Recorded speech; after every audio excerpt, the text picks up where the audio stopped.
Hello, my dear friends. Welcome to Fortron Academy. My name is Harshwas, and today we will help you in understanding the concept and interface of Power Query Editor in Power BI. Power BI is a business application tool which helps us to understand the data in a better way while visualizing it in a various data models. So let us go further and explore what are the points to be discussed in this video. So in this video we will talk about 4 points. In the first point we will talk about what are the functionality of queries. In the second point we will talk about how does query setting work.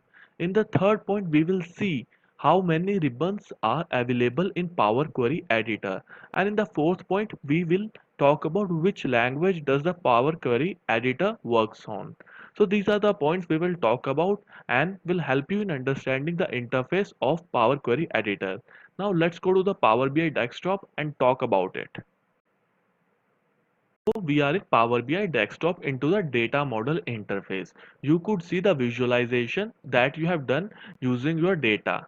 Now we want the actual Power Query editor in which we can transform the data. So you could easily hint out that what I've talked is transforming the data. So we get into the queries and click on the transform data. Should be done while we click on our visualization. After that, when we click on it, our Power Query editor opens up. Now let us maximize this and we will talk about the interface of Power Query Editor. There are four core of Power Query Editor. In the first core, you could see the ribbons that are available in the upper part of a Power Query Editor. In the second core, you can see the left part in which the queries are available.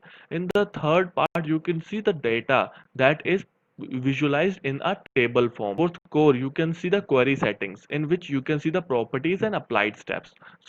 We will talk about we will talk about it in a stepwise manner. Firstly, we will talk about the left thing that is available and the core that we can see is queries. So queries is basically the simple thing that you can see that the table present is your queries. When you will add 2 to 3 queries, yani that means in a different data sets is available that are different queries. You can see those queries into the query section, into the for example, like this, if table 1 is available, you will see the queries that this is the query. If I will add second table, you will see another query. So this is basically very simple. In the left side, when you see the query section, it is simply the data sets that are available in your Power Query editor. So let's go into the now we will talk about the middle section. In the middle section, we can see our data set. We can easily view our data, and if we want to make any changes, we can visualize those changes in our data sets. It is not a visualization in the data model. This is a data set visualization. So those are completely different. Now we will talk about the third core thing, that is query settings. Query settings actually has only two things, that is one is properties and other is applied steps. Properties is quite simple. You can change the table name. If you want to change the table name like 13 and then enter, you could easily see in the query section the table name has been changed. If you want to change it back, then you can easily go and then backspace after that space, and after that you have to just click the enter. The name has been again changed back to the table. Can be done various times and you could easily give the name as per your own choice. After that we come into the second step of query settings is applied steps. This is quite easy to understand, like what are these things. This is applied steps. What we have done, basically passed in our data. Firstly, we have imported our data from the source, then we changed the type. After that we promoted the headers, and after that we changed type 1. Then we used unpivoted columns, then we removed column, where then after that we renamed column, and in the end changed type 2. So this is basically, you can easily see what are the things you have done to your date. But how is this helpful? This is helpful while if you want to undo your data, you could easily do by crossing it. Like this is a red sign that you can see is the cross. If I click on it, the thing that you have done to your data will be backed up, and you can go as back as importing your data from the source. Helpful in a long run because you can easily check out what you have changed in your data, and you can get back to it from the point 1 to point 10 without wasting any time. Now we will talk about the most important core of Power Query Editor, that are ribbons that are available to you in a Power Query Editor. So there are 6 ribbons: the home, the transform, the add column, the view, the tools, and the help column. These are the ribbons that are available to you. If you want to compare it to the data model interface, there are more functionality that are available in your Power Query Editor in comparison to your data model interface. You can easily see, if you click on close and apply, your data will be uploaded into the data model interface. If you want to import more data, you can use new query section. If your data sources should be changed or settings should be changed, you can easily use data source section. Parameters could be assumed, queries can be refreshed and managed. After that, if you want to manage a column, you can easily use this section: reduce rows, sorting, transforming, combining. If you get into the transform ribbon, you will see there are various, like you can certainly use table section, any columns, text column, number column, date and time column, scripts. So these are the functionality that are available in a transform ribbon. These are the things that we will discuss in a future videos in a stepwise manner. So I am just giving the overview of the interface for query editor in this video. So let's now go into the third ribbon, that is add column. Add column is where you see the general section from text, from number, and from date and time. Here you can easily add or change the dimension of your columns using several parameters.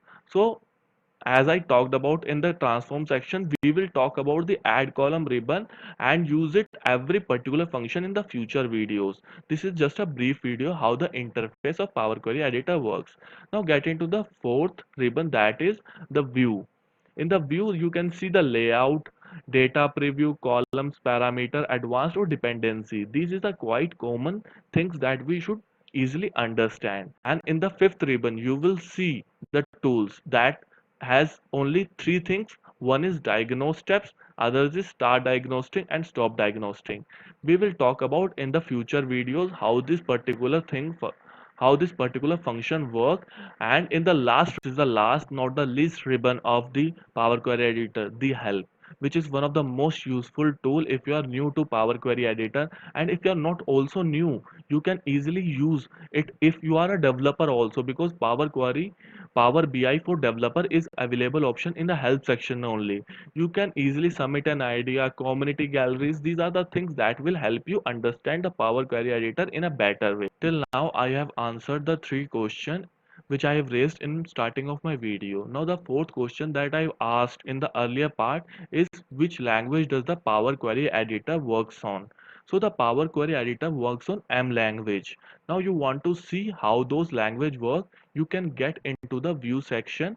If you click on a formula bar, you will see there is a formula tab that opens up and show something that what you have done till now. If you see applied step, these are the things that are available into this part. If you change anything, you can certainly do it through M language. And if you want to do an advanced editing, you should learn the M language. But the Power Query Editor basically gives you the generalized things, that if you want to do that, if you want to do general things, you don't have to learn the M language, because Power Query Editor basically covers most of the things that you could do with the data in a Power Query Editor only. So in advanced version only, and for the only few people, the M language is required, that they could easily learn this. This is not that much of hard language. Now the question arises, if Power Query Editor works on M language, does the data model interface also works on M language? Sorry, it's a no, complete no, because Power Query Editor works on M language, while the data model works on DAX language, which is completely different from M language. Because in the data model, it is generally works on visualization, while the Power Query Editor works on the data transformation, which is completely different from visualization. So I hope I have covered every interface that are available into the Power Query Editor. If I have left something, I will cover it in the future videos. So with this point, I am going to end this video and I hope your queries got cleared. If not, kindly write us in comment section. We will surely get back to you.